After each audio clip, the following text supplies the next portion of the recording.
No, siellä on Topille sattunut pahempi kupru. Onko niin, että Andrei Kramov tekee siinä kunnon koukun? Kyllä, todella iso virhe.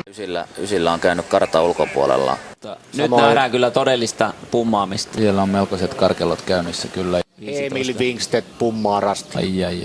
Nyt tulee jännä paikka. Nyt tulee jännä paikka. Pysähtyy, Pumma pysähtyy. Joo. Ja nyt korjaa. Emil on ennen Rastilla leimaa nyt. Ja tiet eroavat ja nyt alkaa jännitys. Molemmat pummaa hakee. Ja nyt tää menee mielenkiintoiseksi. Mutta Simone löysi Rastin ja Emma pummaa edelleen. Siinä saattoi olla tämän Venlohen viestin ratkaisu voiton suhteen.